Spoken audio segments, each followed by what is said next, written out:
Hey y'all, in today's video I'm going to show you how to create these cute little DIY rope pumpkins. So to start off, I'm using a piece of cardboard. I have it cut to about 2 inches and I'm just taking my rope and just wrapping it around that several times.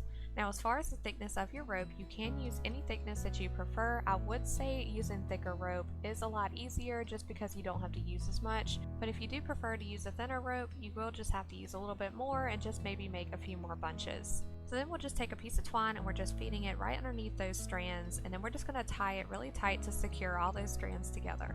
Once you do that, you can just pull it right off of your piece of cardboard and set aside, and then just repeat this process for as many little bunches that you want.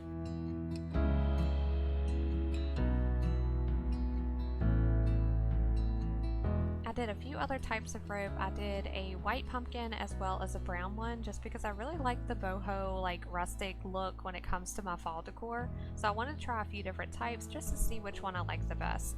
Now the thickness of my rope that I'm using is about 3/8. So once you have all of your little bunches created, you'll just take your hot glue gun and do a little bit of glue down the center, and then whatever you're using for your stem, just attach it right on the center of those bunches. Now for my brown pumpkin, I'm using a piece of jute, but for my other pumpkins, I'm using just a thick piece of brown rope. And we're just attaching all the centers together with a little bit of glue and just holding for a few seconds until it's all dry.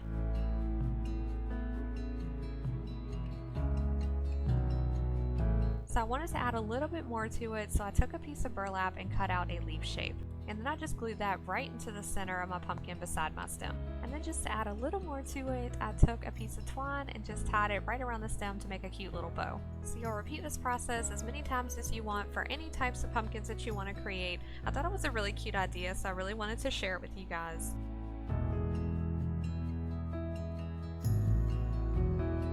So this is how they turned out. I thought they were so cute. I could not wait to share with y'all. I really hope you enjoyed the video. Thank you so much for watching, and I will see you on the next video.